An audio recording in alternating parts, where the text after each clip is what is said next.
Hello friends. Before we start, make sure to like and subscribe to the channel and leave a comment with where you're from and what time you're watching. That way, YouTube will keep showing you stories just like this one. Now, let's begin.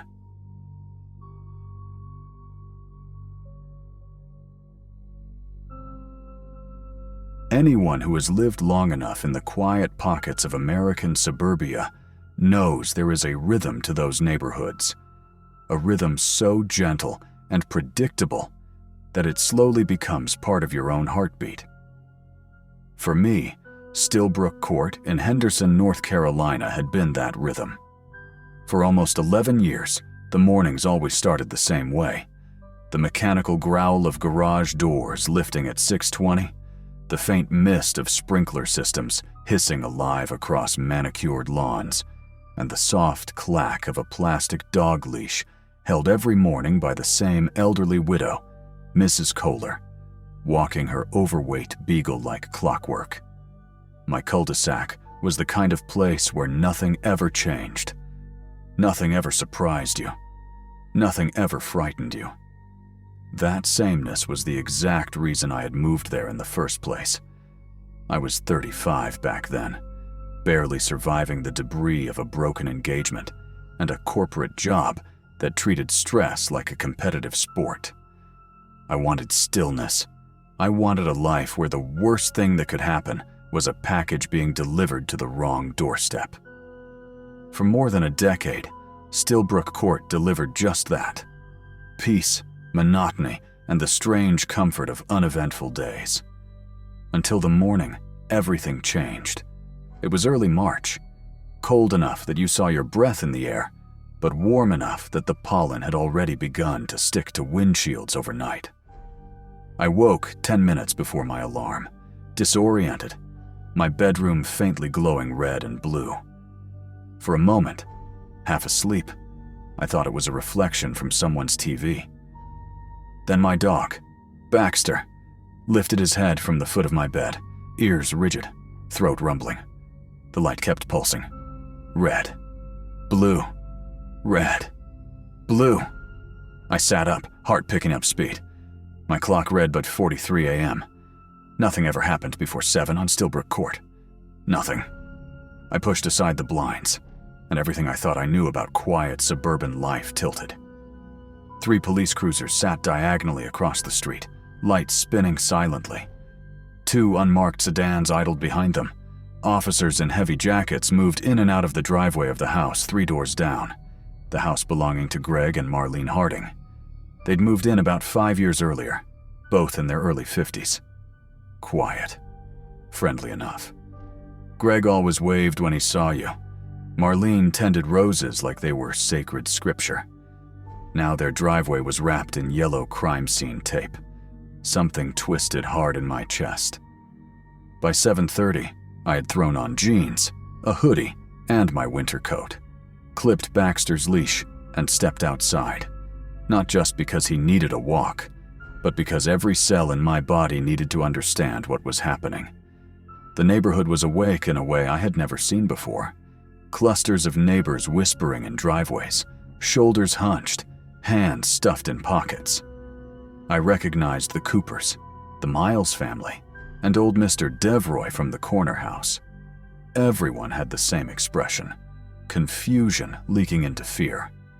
Mr. Devroy was the one who told me what he'd heard. Marlene never came home last night, he whispered, eyes glassy beneath his veteran's cap.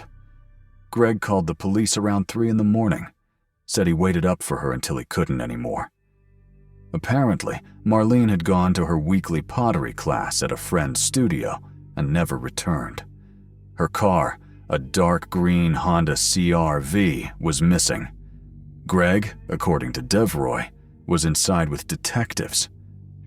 I walked past the Harding house slowly, pretending Baxter needed extra sniffing time, but really wanting to see everything I wasn't supposed to. The front door was open. Shadows moved inside. The flash of a camera popped against the entryway. The officers at the sidewalk didn't look at anyone. They stared straight ahead, stiff and unreadable.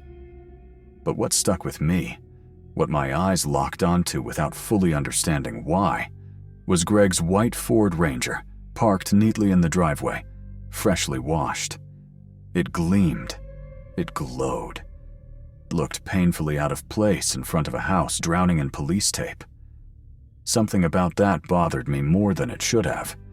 Baxter tugged at the leash, pulling me away from the scene, but I kept glancing back. Something was wrong. Deeply, seriously wrong. I felt it like a vibration under my skin. The detectives came to my door around noon. 2 of them. A tall woman in her early 50s with cropped gray hair and calm, unwavering eyes. She introduced herself as Detective Valerie Finch. Her partner, a younger man named Price, barely said anything. I invited them inside. Baxter stayed on his bed, strangely quiet. Finch asked the usual questions. How long had I lived there? How well did I know the Hardings? When was the last time I saw Marlene? I answered everything honestly. I wasn't close with them. We exchanged pleasantries. I'd seen Marlene a few days ago pruning her rose bushes. I'd seen Greg last weekend washing his truck. Then Finch leaned forward slightly, a shift so small it was almost imperceptible. Have you ever heard yelling from their house? She asked. Arguments? Anything unusual? The question felt like a cold draft across my spine. I told her the truth. Yes, I'd heard them argue from time to time. Nothing extreme, nothing alarming. Just the normal tension you hear through thin suburban walls. She wrote something down. Then she asked a question that made the air in my living room change temperature. In the past week, did you notice anything unusual at night? Any activity in their driveway? Lights on at odd hours? Anything at all? And that's when my stomach dropped, because I had noticed something. Something I had dismissed. Something that now felt enormous. About 4 nights earlier, I'd woken around 2 a.m. to use the bathroom. Passing by my bedroom window, I'd caught movement outside. Greg Harding was in his driveway, moving back and forth between the garage and his truck, carrying contractor bags. The heavy kind. Black, thick, full. He was hunched, bracing his knees, using both arms to lift them. He made several trips. The garage light was off. He used only a flashlight, the dim beam dancing as he moved quickly, like someone trying not to be noticed. At the time, half asleep, I thought maybe he was cleaning the garage, maybe taking junk to the dump. But now, sitting across from Detective Finch, every detail sharpened into something darker. When I finished recounting everything, Finch and Price exchanged a glance. Just a fraction of a second, but heavy with silent meaning. She thanked me, handed me her card, and told me to contact her if I remembered anything else. When they left, my house felt unbearably quiet. I stared at the Harding house for a long time, feeling something in my chest press harder and harder. Greg Harding had always seemed normal, reserved but kind, helpful, polite. He once helped me unload bags of mulch when my back was acting up. Now I wasn't sure if I ever truly knew him at all. The next several days moved in slow, suffocating increments, like watching a storm roll in without being able to move. Police came and went. News vans appeared. Neighbors whispered behind cupped hands. Marlene's face flooded the local news. Flyers. Online pages. A Find Marlene Harding group on Facebook. Her missing car was located near a hiking trail about 2 miles away. And with that, the tone of the investigation shifted. Reporters began using phrases like, "a person of interest," "not currently named," "evidence inconsistent with statements." Everyone on Stillbrook Court knew exactly who they meant. Greg disappeared inside his house, curtains drawn, lights inconsistent, his truck pristine. The man who used to wave every morning now moved only as a shadow behind foggy windows. It was on the 5th day that everything shattered. That evening, I took Baxter for his usual walk, partly for his sake, mostly to regain some sense of normalcy. We walked toward the community greenbelt, a shared space at the back of our neighborhood where families tended vegetable beds and herb patches. Baxter loved it there. Too many scents to process, too many corners to explore. That evening, though, something changed. He pulled me, hard, toward the far edge of the garden, past the raised beds and compost bins, toward a narrow space hidden behind a line of overgrown hydrangea bushes. I tugged back. He pulled harder. Then he started digging. Hard, fast, frantic. The soil beneath him looked different. Darker, looser, disturbed, like it had been recently shoveled, recently filled, recently settled. A chill gripped the base of my spine. The patch was rectangular, maybe 6 feet long, sunken slightly, not covered by leaves or debris like the surrounding area.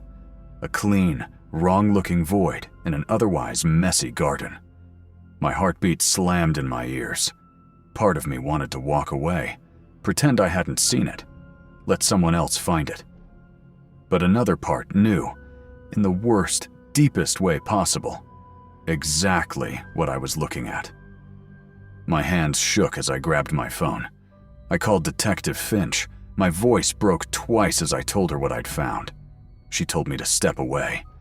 Touch nothing. Go home. Wait. I walked back through the neighborhood as if underwater, Baxter trotting beside me like it was just another Tuesday. I sat on my porch as the sun went down, staring at the sidewalk, waiting for the sirens I knew would come. And they did. An entire convoy. Floodlights.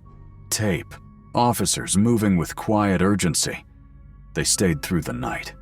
Finch came to my door around 11 p.m., tired lines carved into her face. She thanked me. She didn't tell me what they had found. She didn't have to. Her expression told me everything. By morning, the news confirmed what we all already knew. Human remains discovered behind Stillbrook Community Garden, believed to be 52-year-old Marlene Harding. Greg was taken into custody that afternoon. Neighbors lined the sidewalks, silent as he was escorted down his driveway in handcuffs. His eyes were empty. Not angry, not sad, just hollow. Like the person he once was had rotted away long before anyone noticed. As the investigation unfolded, everything Greg had told the police unraveled. Marlene had not gone to pottery class. She had canceled earlier that day, saying she felt unwell. Phone records showed she never left their house. Neighbors on the opposite side reported hearing a loud argument around 9 p.m., followed by a crash, a scream. Then nothing. The contractor bags I had seen that night contained not just her body, but the blood-soaked carpet from their bedroom and Greg's clothes. He had driven to the garden in the middle of the night, dug a shallow grave, buried everything, cleaned his truck, practiced his story. The trial lasted 3 weeks. I testified. I told the court about the bags, the darkness, the way he moved, the way something inside me had recognized the truth long before I wanted to believe it. Greg Harding was convicted of first-degree murder, sentenced to life without parole. Stillbrook Court went back to its quiet rhythm, on the surface at least. But I never walk near the garden anymore. Some nights, when I can't sleep, I stand at my bedroom window and stare at the Harding house. Now, empty, dark, slowly decaying. And I wonder how many other houses across America hold stories like this. How many secrets live behind the polite smiles and perfect lawns. How much horror can hide in a life that looks ordinary from the outside. And how easily we mistake silence for peace.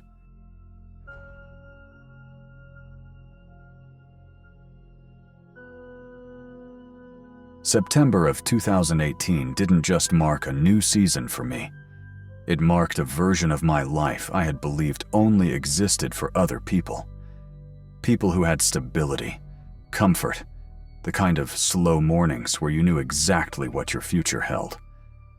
My husband, Marcus, and I had finally closed on our first home on the far edge of a quiet suburb outside Fort Collins, Colorado.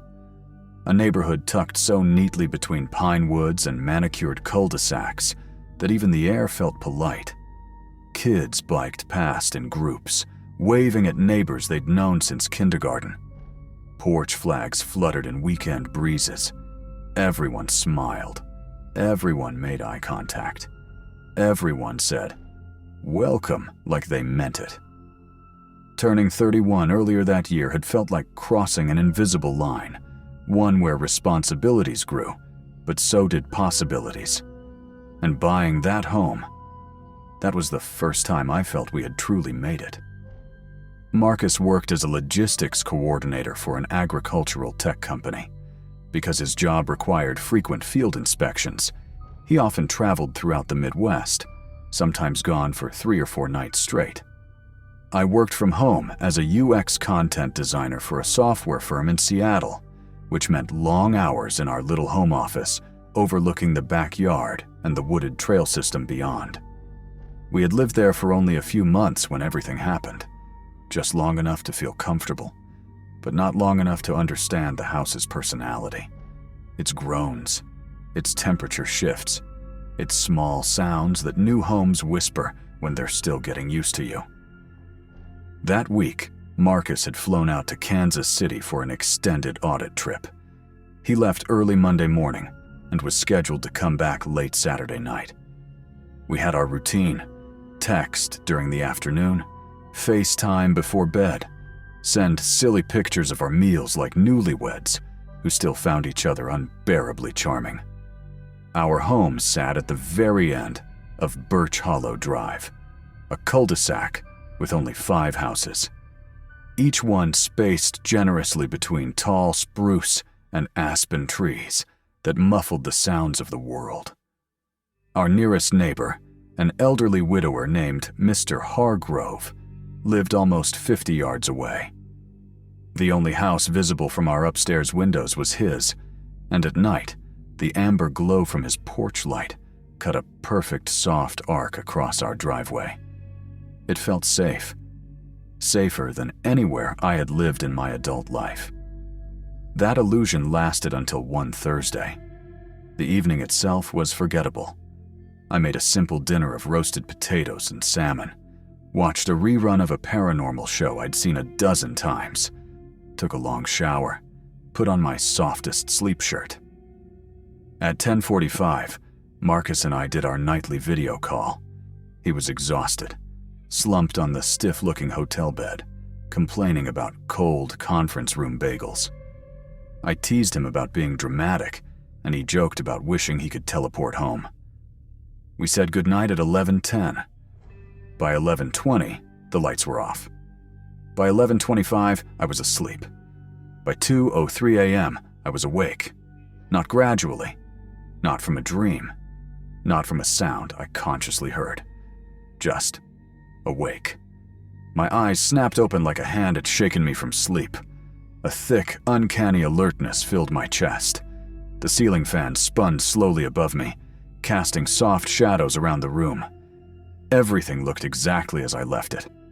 Nothing seemed out of place, but something felt wrong. My pulse thrummed in my throat like a warning before a storm. Then I heard it. A deliberate creak from directly above me, in the attic. Our attic was finished, carpeted, insulated, lined with shelves, accessible through a pull-down ladder in the upstairs hallway. We used it mostly for storage, old holiday boxes, a treadmill neither of us used, miscellaneous junk from our apartment days. My first naive thought, one that flickered so softly it almost made me laugh, was that Marcus had come home early. He'd done that once before to surprise me, but that tiny hopeful idea died when I heard it again. A heavy human footstep crossing slowly across the attic floor. A second footstep followed, then a third. Measured, unhurried, like someone pacing. My heart hammered. I reached for my phone. The room felt suddenly colder, as though the temperature itself had recoiled. Every rational explanation crumbled as quickly as it came. It wasn't Marcus. He would have texted. Wasn't an animal. These steps were too heavy, too intentional. And it wasn't the house settling. Houses do not pace. Another step. Directly above the bedroom door. A cluster of goosebumps rippled down my arms. I unlocked my phone, thumb hovering over the call icon for Marcus. Then the attic ladder unfolded, that long, groaning metallic stretch of hinges being pulled down into the hallway. At 2 a.m., 15 feet from my bedroom door. My mind didn't scream. My body didn't run. Instead, I froze, perfectly still, as though instinct decided that stillness meant survival. I could hear the ladder settling into place, then weight on the rungs, a slow, deliberate descent. I slid silently from the bed, feet touching carpet without a sound. I crouched behind the bed frame, shielding myself from the door. Then, hands shaking, I dialed 911. The operator answered quickly. Calm, professional, a lifeline in darkness. "There's someone in my house," I whispered, barely audible. As I gave the address, the footsteps reached the hallway. The operator urged me to find a safe space. I told her I was in the master bedroom, but the door didn't lock. We never locked interior doors. Why would we? I crawled across the floor and gently wedged the small reading chair under the handle.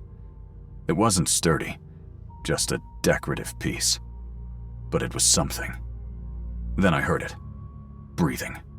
Right outside my door. Slow, steady breaths. The operator's voice anchored me, but I could barely respond. She told me officers were 4 minutes away. 4 minutes. 4 impossibly long minutes. The doorknob turned. Fully. Smoothly. The chair scraped slightly but held. Another long silence. Breathing again. Calm. Controlled. Like the person on the other side wasn't scared or rushed. Like they were comfortable. Tears spilled down my cheeks. The footsteps retreated. Not leaving. Just exploring. One room, then another. Then the bathroom. Opening doors. Surveying. Searching. Methodical. Patient. Like they had studied the layout long before tonight. The operator spoke suddenly. "Your husband's phone is pinging in Kansas City. He's still at the hotel. It's not him." A cold, hollow dread settled in my stomach. I'd known that. Of course I had. But hearing it out loud slammed the truth into me like a blow. The stranger was now back in the hallway, stopping at the top of the stairs. Then he descended. Slowly. Casually. As if he lived here. I heard drawers opening in the kitchen, cabinets, the refrigerator door. The normalcy of it was worse than anything else. Then, red and blue lights flashed against my ceiling. The operator confirmed officers were entering. There was shouting, boots, commands. Then a voice at the door. "Police! Are you inside?" I moved the chair, opened the door. 2 officers stood there, flashlights, weapons drawn, faces tight with seriousness. They brought me downstairs, sat me on the couch, draped a blanket over my shoulders. The back door was open. Unlocked. From the inside. The stranger had slipped out minutes before the police entered. An officer returned from upstairs holding my phone, still recording. Dispatch captured. The footsteps, the pacing, the breathing, the attempt at the door. But the last 40 seconds, before the officer picked it up, the recording caught. A slow inhale, close to the microphone. Then a long, deliberate exhale. The intruder had leaned down and breathed into my phone. A signature, a calling card, a message. Detective Harlan Brooks, stocky, gray-haired, with a face carved by decades of ugliness, reviewed the audio with me. Then they searched the attic. They found a rolled sleeping bag, empty water bottles, energy bar, wrappers, a worn notebook, a small flashlight. The attic window at the far end opened directly onto a slope of the roof. From there, a person could climb down the massive maple tree that brushed the shingles. Easy access, hidden from neighbors. They estimated he had been up there for weeks, maybe longer. Living, watching, waiting. Marcus flew home that afternoon. He found me on the hotel bed, shaking uncontrollably. He wrapped his arms around me like he was trying to hold my soul together. We didn't go home for 2 weeks. Security teams installed cameras, reinforced locks, alarms, sensors, the whole fortress package. We sealed the attic window, bolted the ladder, added metal plates over vulnerable frames. Marcus wanted to sell the house, immediately. But I refused. It wasn't bravery, it was anger. That man already took enough from me. He wasn't taking our home, too. But healing wasn't linear. Sleep became impossible. Every creak made my lungs tighten. I checked every room multiple times before bed. I had panic attacks in broad daylight. Therapy helped, but the fear seeped into everything.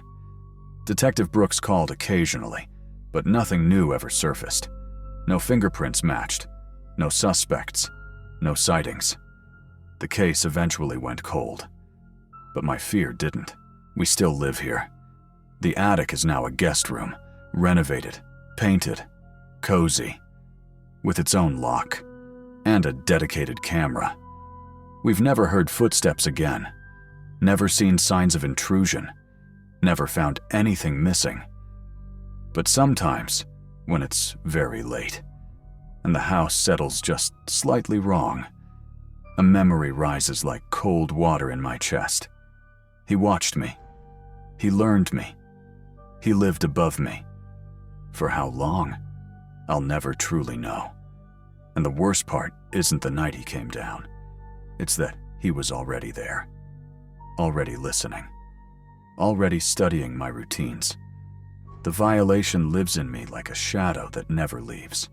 It doesn't heal. You just learn to live around it. Even now. Every night before bed, I check the attic door, I check the cameras, I check every lock. Because I no longer assume strange sounds are just the house. I no longer believe privacy is guaranteed. And I never forget, somewhere, a man who once breathed into my phone is still out there. A ghost with a heartbeat. A stranger with patience. A watcher who disappeared without a trace. And maybe he found another attic, another house, another life to slip into. Quietly, patiently, in the dark.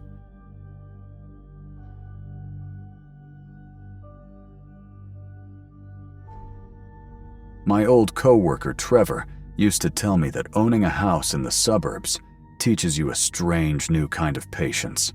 He'd say, "Bro, once you buy a place, you stop calling the cops every time you hear a clank in the night. You just learn to live with things." I always thought he was exaggerating, until the spring of 2019, when I learned for myself just how many noises a perfectly normal American home could make after sundown.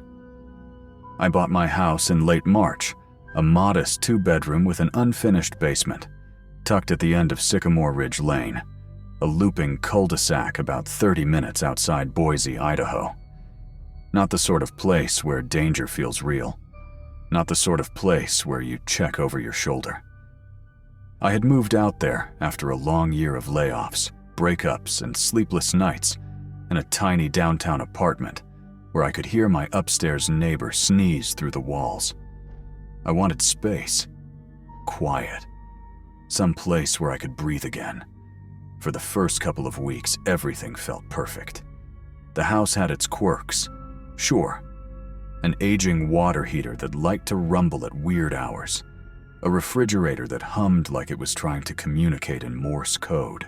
And floors that groaned like an old man stretching after a long nap. But it all felt harmless, comforting even. I'd come home from my job as a product analyst for a logistics company, heat up leftovers, fall asleep watching late-night documentaries, and wake up feeling like life had finally slowed down enough for me to catch up. Until the first night the noise woke me. It was 3:14 a.m., cold spring air creeping under the windows, ceiling fan spinning slow. The sound was metallic, a short, sharp clank that punched straight through my dream and yanked me awake.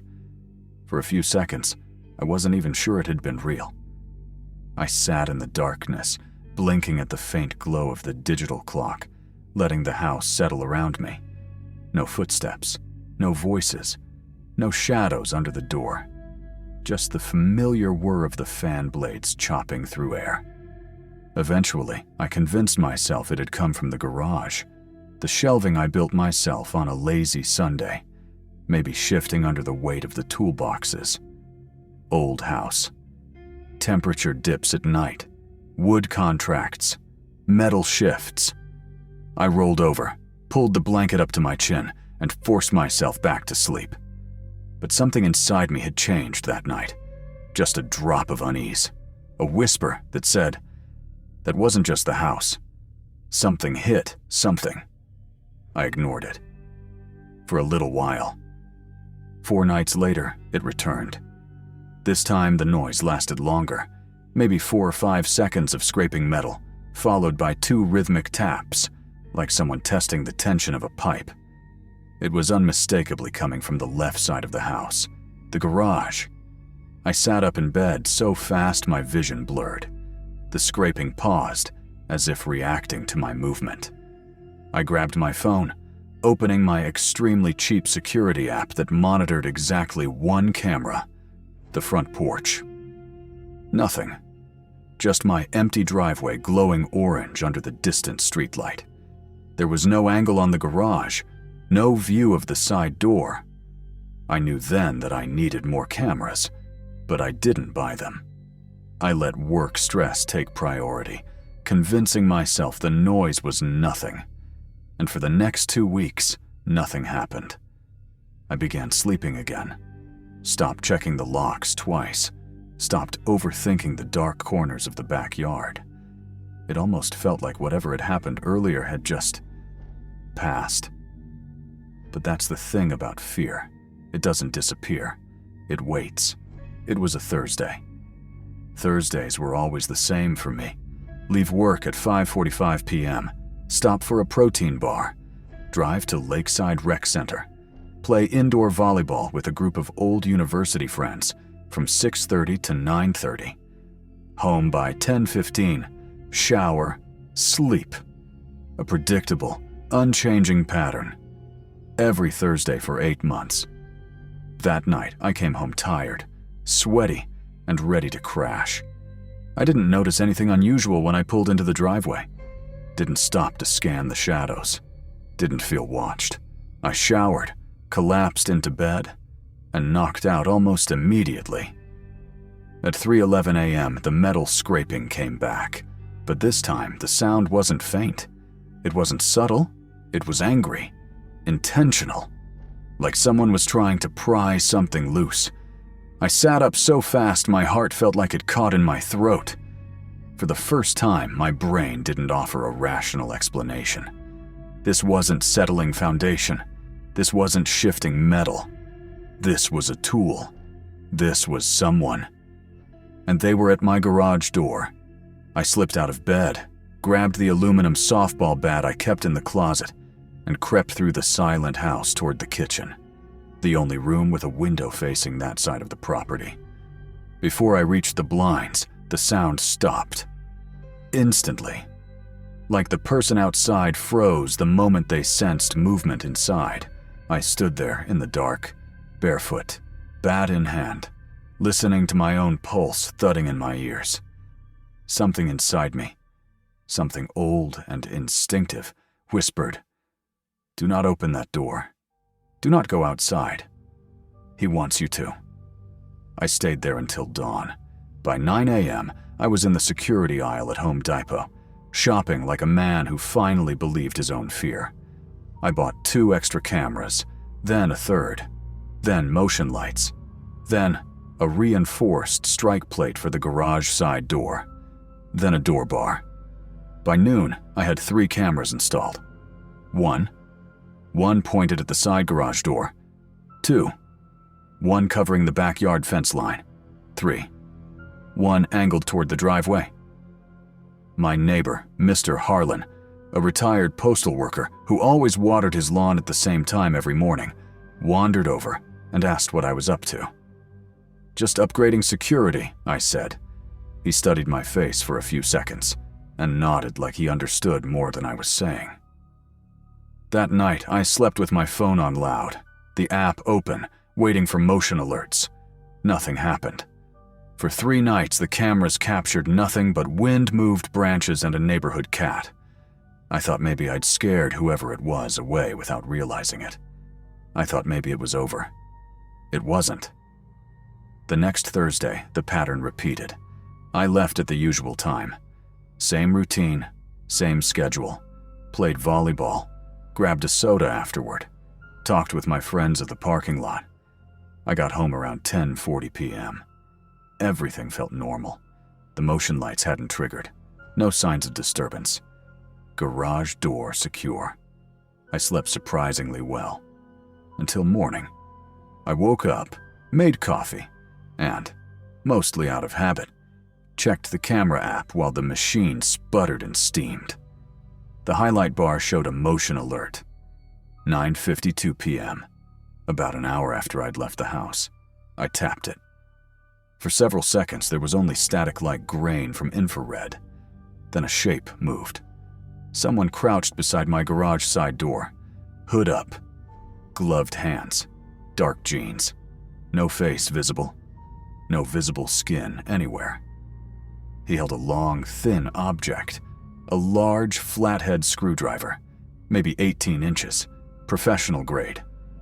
He slid it between the metal frame and the door with terrifying precision, angling it to apply leverage, rocking it back and forth.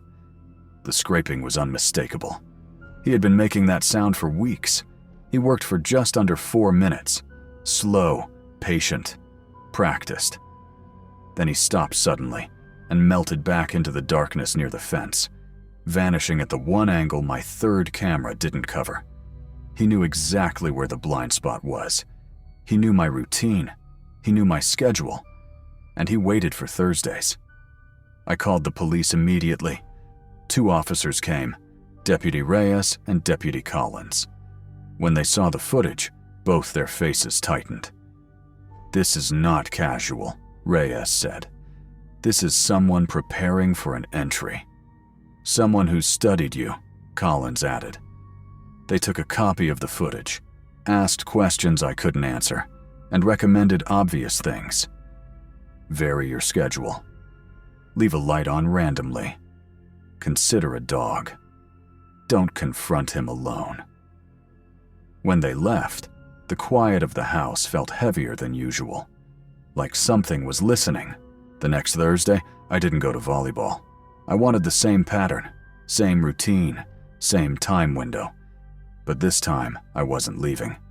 I parked my car 2 streets away near the Harlan's place, walked back home through the side yards, and sat in my living room with the curtains drawn and the interior lights off. Phone in hand, 911 already pulled up, camera app open on my tablet. It was just me and the silent glow of 3 security feeds. 10 p.m. Nothing. 10:30. Still nothing. 11 p.m. Silence so thick it felt like pressure. I almost convinced myself he wasn't coming. Then at 11:41 p.m., my phone buzzed. Motion detected. Garage side door camera. I tapped, and there he was. Same hoodie, same gloves, same controlled movements. He pulled out the long screwdriver, positioned it, pressed. Worked deliberately, efficiently. I hit call on the 911 screen. The dispatcher picked up.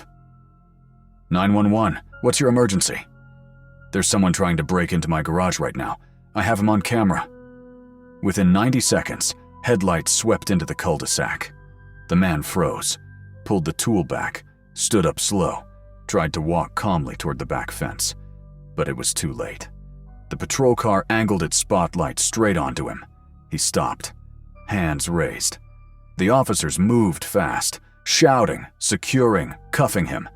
I stood at the window, shaking with a mix of relief and delayed terror. He looked ordinary. That somehow made it worse. His name was Randall Pierce, 45 years old, living in a rundown rental half a mile away. He had a rap sheet dating back 2 decades. Burglaries, stalking charges, trespassing, attempts to break and enter. In his car, they found a notebook. My address was the 3rd one on the list. Underneath, in neat handwriting, owner leaves Thursdays, 9:30 to 10:30 p.m.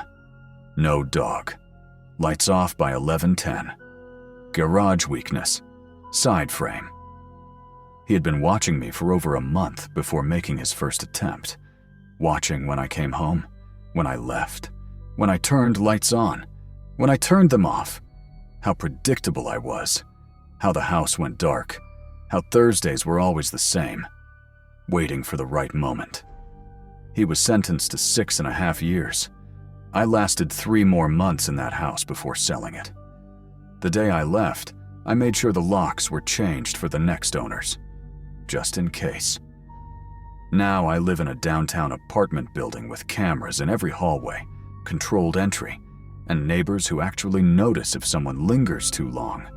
People joke that I'm paranoid. Maybe I am. But paranoia is just experience wearing armor. Because the scariest monsters aren't in your closet. They aren't under your bed. They're outside your house at 3:14 a.m., crouched quietly in the dark, writing down your schedule and waiting for the night you don't come home on time.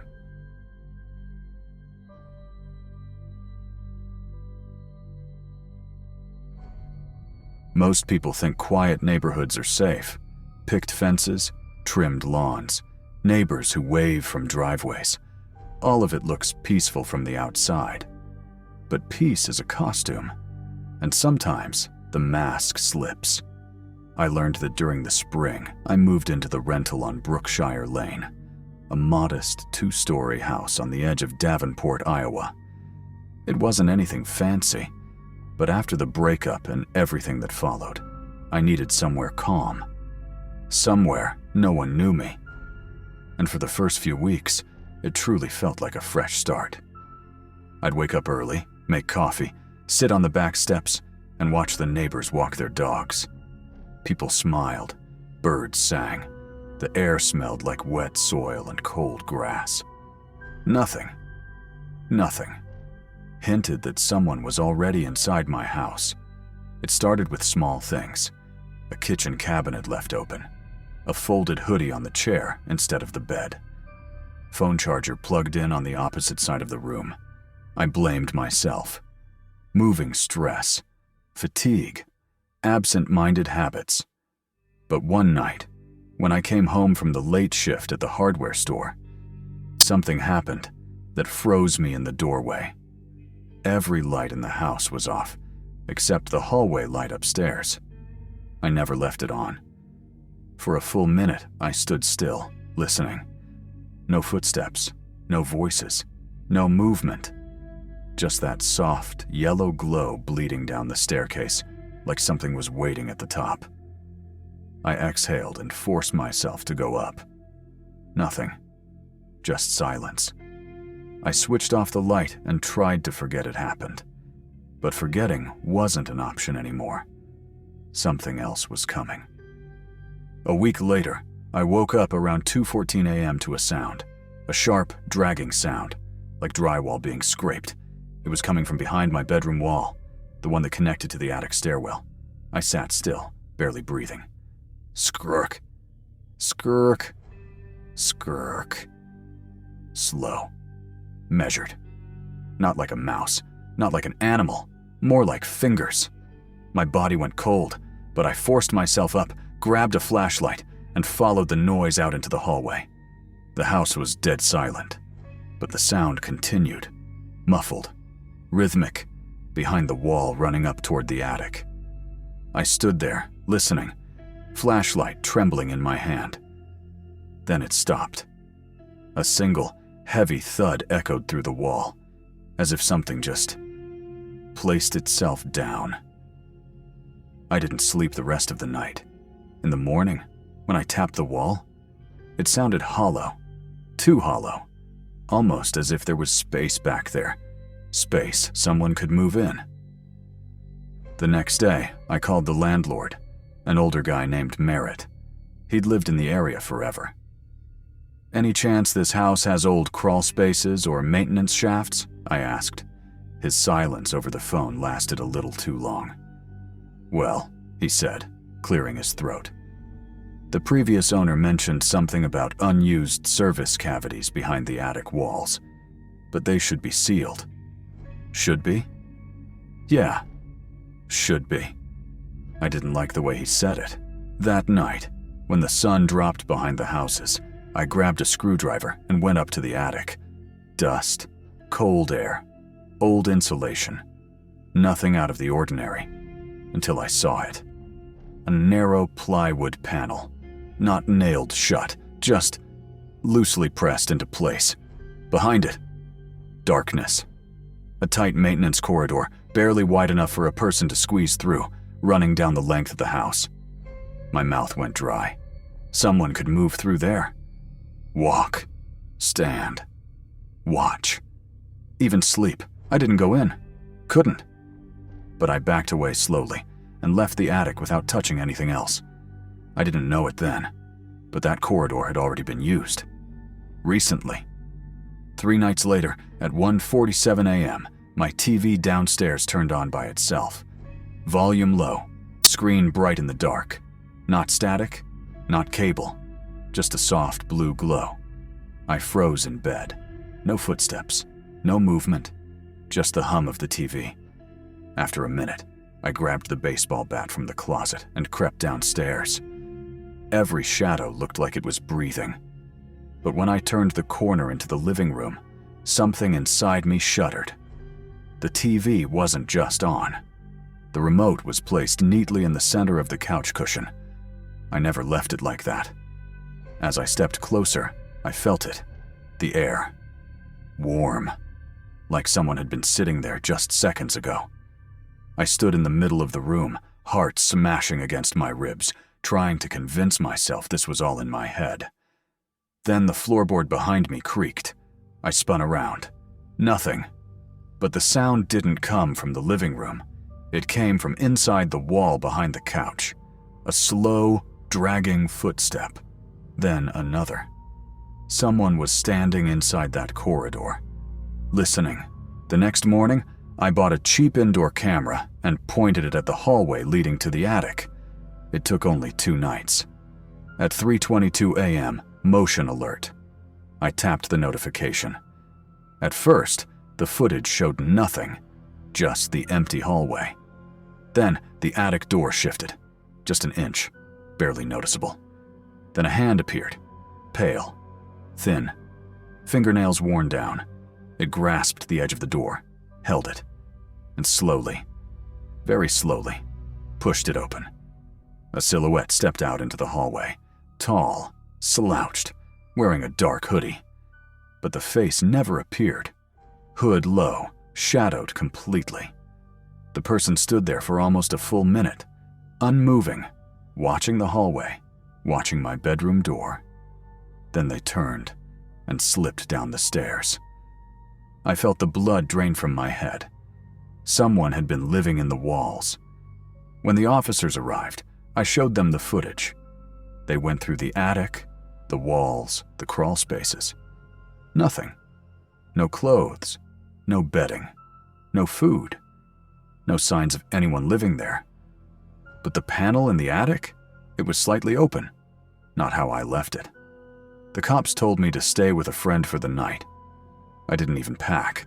I just left. But the nightmare didn't end. The next morning, when I returned to collect my things, something new waited for me. My bathroom mirror had a long streak across it. Not written, not drawn. Scratched. One word. Stay. My knees nearly buckled. Whoever it was. They weren't gone. They were watching.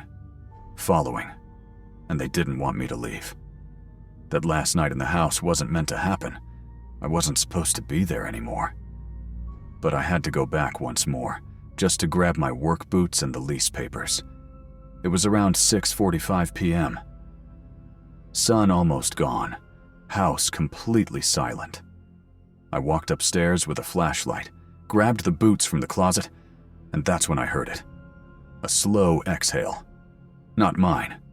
Behind me. I turned. The attic door was open, wide open.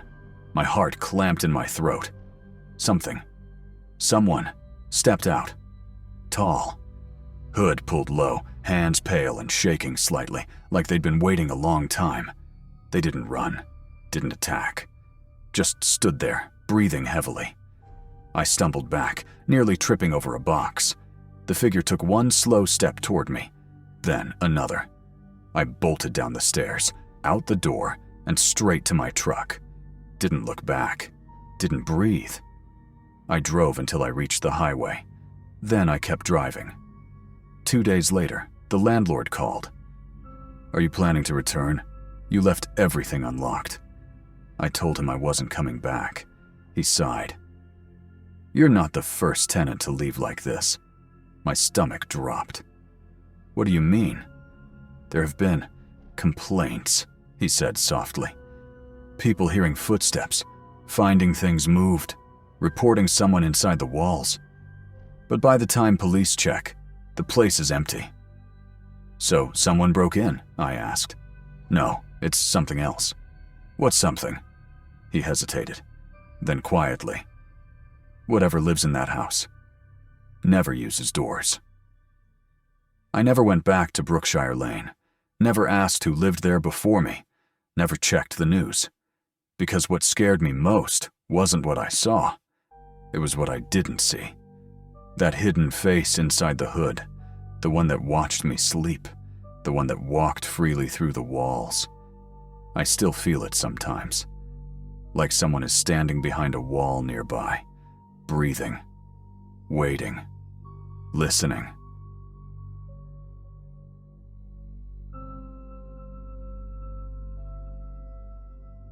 Crescent Hill, Pennsylvania became my home in the autumn of 2017, the year my marriage finally collapsed under the weight of too many silent dinners and too many unspoken resentments.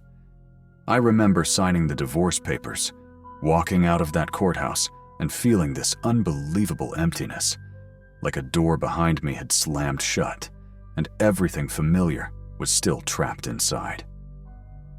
I packed whatever could fit in a rented U-Haul, threw the rest into donations, and drove almost 9 hours until small towns began replacing billboards, and the sky started looking wider than I remembered. Crescent Hill wasn't big, population just under 6,000, the kind of place where the grocery store still used paper bags and people waved even if they didn't know you.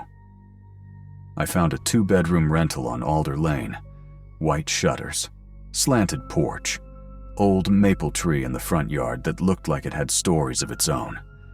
The quiet felt unreal at first, almost staged. For weeks, my days were predictable. Unpack a few boxes, answer emails from my remote job, learn the creaks and sighs of an old house that seemed to breathe differently at night. I worked as a technical documentation editor for a software company. It didn't pay wildly, but it paid enough. And honestly, that was all I needed.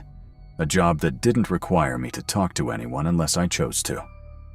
3 houses to the right lived a woman named Marjorie Delaney, though she insisted I call her Jory from the moment she introduced herself. She showed up on my second Sunday holding a plate of oatmeal cookies and a soft smile. She had a presence about her, polished but nervous, like someone who'd grown used to rehearsing friendliness. Her strawberry blonde hair was tied into a low bun, and she wore a long, loose cardigan, even though it was early September, and still warm enough to sweat just by standing outside. Her light gray eyes darted around constantly, as if she was afraid something behind her might leap into view if she blinked too slow. We talked briefly on my porch. She lived with her husband, Aaron Delaney, and had been in Crescent Hill for 5 years. She mentioned it casually, but swallowed hard after saying it, like the number wasn't just years, it was a sentence. I noticed her sleeves were pulled down to her knuckles. Didn't think much of it then. I should have. Over the next month, Jory became my closest thing to a friend. She'd come by with fresh bread, or macaroons, or whatever she'd bake to fill her time. I got the sense she didn't leave her house much. She never talked about hobbies, friends, or plans, just recipes, books, and rain. Her house was spotless, obsessively so. Every time I visited, it smelled faintly of lemon cleanser, and the carpets looked untouched, like no one had ever actually walked over them. And every visit, she'd offer tea, sit down across from me, and listen to me talk about my past, like she was memorizing every detail. But every time I'd ask about her life, her marriage, her dreams, her voice would shrink. She'd smile with only half her mouth and say, "Maybe someday." I started noticing other things. The way she jumped whenever a car door slammed outside. How she'd stare over my shoulder mid-conversation like she heard something she wasn't supposed to. The way she'd end our visits abruptly whenever her phone buzzed, like she was being monitored. One morning in October, when she reached for her teacup, her sleeve slid back just long enough for me to see the edge of a bruise, not a small one. Deep, muted purple. The kind that doesn't come from bumping a cabinet. She saw me looking. Her face tightened. She yanked her sleeve down, forced a smile, and asked if I'd ever tried baking with almond flour. I didn't push. I regret that now more than anything. One Friday night, we sat on my porch, watching the storm clouds roll in, and she told me quietly, almost without moving her lips, that sometimes she felt like someone had stitched her life shut. Before I could ask what she meant, she stood up suddenly, said she should head home, and practically ran down my walkway. That was the last night she stayed longer than 10 minutes. Things changed after that. Her messages became shorter. Her visits stopped entirely. When I tried to check on her, she'd answer the door only a crack, her eyes ringed in exhaustion. She'd whisper excuses, migraine, fever, chores, and promise to talk tomorrow. But tomorrow never came. Then, one Wednesday evening around 6:30, she texted me, "Can we talk soon? There's something I didn't tell you, something I should have." I asked if she wanted to come over right then. Her reply came 30 seconds later. "Tomorrow, I promise." A small heart emoji, her first one ever. I didn't know that would be the last message I'd ever get from her. The next day, I texted her around 10 a.m. No reply. By afternoon, nothing. By night, still nothing. Jory wasn't the kind of person who ignored messages. Sleep didn't find me that night. Not really. Every time I drifted off, I saw Jory's last message floating behind my eyelids. "There's something I didn't tell you." The sentence felt like a warning stitched together too late. By morning, Alder Lane looked unchanged. The same trimmed lawns, the same neat porches, the same quiet that always felt one shade too silent. But something inside me had shifted. The street didn't look peaceful anymore. It looked staged, like a postcard out of a place pretending to be safe. Around noon, while I was making coffee, I heard a noise outside. Not loud, just wrong. A soft, dragging scrape across my porch boards.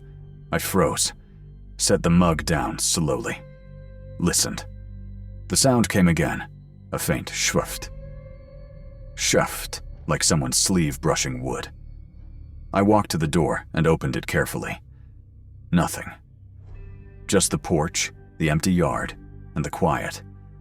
But on the welcome mat, the one Jory had gifted me weeks ago, lay a folded piece of paper. No envelope, just a single sheet, creased unevenly, edges wrinkled like someone had held it too tight. My stomach dropped before I even touched it. I picked it up and unfolded it. The handwriting was frantic, letters slanting in different directions, but it was hers. I recognized the looping J instantly. It said only 3 words. He watches walls. I read it again. Slower. Again. The words didn't make sense, not in a normal way. But my hands were sweating as if some part of me understood perfectly. I looked around the neighborhood, the empty street, the identical houses, the curtains that looked normal until you stared too long. Nothing moved. No one watched. But suddenly everything felt alive. Before I could think, before I could breathe, before I could question anything, a voice slid from behind me. Deep. Flat. Too calm. You dropped something. I spun around. Aaron stood at the bottom of my porch steps, his expression unreadable, his posture stiff, like someone whose shoulders were always ready for a fight. He reached down and picked up a stray leaf from the ground, not breaking eye contact. "You should keep your porch clean," he said quietly. "Things gather." His eyes flicked to the note in my hand. He didn't ask what it was. He didn't need to. I tucked it into my pocket before he could see the writing. "I haven't seen Jory," I said, trying to keep my voice steady. Since she left." He nodded once. "She's fine." A lie. A perfect, polished lie. He turned and walked away without another word. His boots made no sound on the pavement, like he practiced being silent. When he reached his front door, he didn't go inside immediately. He stood still. Very still. Back to me, head slightly tilted, like he was listening. Then he opened the door and disappeared. I went inside and locked everything. Doors, windows, even the sliding one in the kitchen that barely budged anymore. My hands shook the whole time. I sat at the kitchen table and unfolded the note again. "He watches walls." The phrase felt like static in my head. I tried to make sense of it. Maybe she meant cameras, like he had hidden them. Or maybe she meant he stood behind doors and listened through them. But the way she phrased it, it wasn't, "he watches through walls." It was, "he watches walls." Like the walls themselves mattered. I didn't understand. Not yet. 2 days passed. No cars came or left the Delaney driveway. No lights turned on. No sounds inside. Not even footsteps. Crescent Hill moved normally around the absence. Kids cycled down the street. Mail trucks made their rounds. Neighbors raked leaves. But something under that calm surface felt wrong. Rotten. On Sunday morning, after another night of no sleep, I finally called the local sheriff's department. I told them my neighbor was missing. I told them something felt wrong. I told them her husband's story didn't match anything she'd ever said. The woman on the phone listened, typed, then sighed in the practiced way people sigh when they're taught not to show annoyance. "Ma'am, adults choose to leave town all the time. Without evidence of harm, we can't." I cut her off. "This isn't normal. She wouldn't just leave." Silence. A few keyboard clacks. "We can send someone for a wellness check, but that's all." My chest tightened. "Please," I whispered. "Just check." She said a deputy would swing by when available, which could mean anything from an hour to a week. I hung up feeling worse than before. That evening, right around dusk, I took the trash out, something I usually did without thinking. But tonight, the street felt different. Heavy. Air thicker. The sky dimming too fast. I reached the curb, dropped the bag in the bin, and turned back toward my porch. When I saw it, I felt this heavy, sinking pressure in my chest that wouldn't go away. The kind of pressure that tells you something has already gone wrong, even if you can't see it yet. Friday morning, after pacing my house for almost an hour, I finally walked to the Delaney's. Her silver Honda was still in the driveway, curtains drawn tight. No sound inside. I knocked, waited, knocked again. When the door cracked open, Aaron stood there, tall, broad, unshaven. His eyes were pale and sharp, the kind that scanned a person in seconds and decided whether they were worth speaking to. I explained I was looking for Jory. His expression didn't change, not even slightly. "She left yesterday," he said. "Family stuff, up in Vermont. Sister's sick." He said it casually, like he'd rehearsed it, but his jaw twitched. I asked why she didn't tell me. He shrugged. "Left in a hurry." Then he added, "She won't be back for a bit."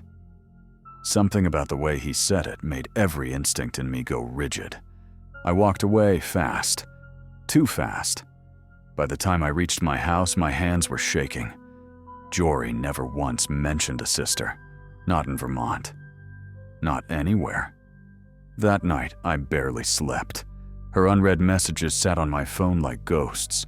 A shape, not moving, not hiding, standing in my living room window. A human silhouette, tall, wide-shouldered, perfectly still behind the thin curtain. My breath stopped, frozen in place. Someone was inside my house. For a long minute, the figure didn't move, just watched, or waited, or listened. I couldn't tell. Then the curtain shifted, only a little, as if someone inside had stepped away. I ran. I sprinted across the lawn and up the porch stairs, heart pounding so hard I couldn't hear anything else. I fumbled with my keys before yanking the door open. The living room was empty, silent, untouched. Nothing out of place except the faint smell in the air. A smell I recognized. Lemon cleanser. The exact scent from Jory's house. My skin went cold. I walked further inside, forcing myself to search every room, every closet, every corner. Empty. All of them. But in the hallway, on the floor, near the vent, something small caught my eye. A single broken fingernail, not mine, painted pale lavender, Jory's color. I sank onto my knees, shaking so hard I couldn't breathe. Something had happened here. Something had happened inside my house. And whatever it wasn't over. Because as I picked up the fingernail piece, I heard it. A soft, deliberate tap. Tap. Tap. Coming from inside the shared wall between my place and the Delaney's. Like someone pressing their knuckles slowly, rhythmically, on the other side. Tap. Tap. Tap. Like a signal. Or a warning. Or a message meant only for me. The sound stopped abruptly. Then a whisper slid through the vent, so faint I almost thought I imagined it. "Don't look in the crawl space." The words echoed in my head. "Don't look in the crawl space." My first instinct was to ignore it, rationalize it. Maybe it was a neighbor playing a prank. Maybe it was my nerves, fraying from nights without sleep. But deep down, I knew better. My body tensed, heart hammering against my ribcage, and every instinct screamed that Jory's warning was real. I stayed in the living room all night, lights on, bat beside me. I didn't hear anything else. No footsteps, no scraping, nothing except the distant hum of the street lamp outside. By morning, fatigue was clawing at me. My eyes felt heavy, my hands numb from gripping the bat all night. I knew I couldn't keep living like this, trapped in my own home, terrified of shadows. But I also knew I couldn't wait. If something had happened to Jory, I had to act. I drove to the Cedar Ridge Police Department first thing Monday morning. Officer Hull wasn't there, retired, as I already knew. But the desk sergeant listened when I explained everything. My voice was shaking, but the words came out in a rush. The note. The fingernail.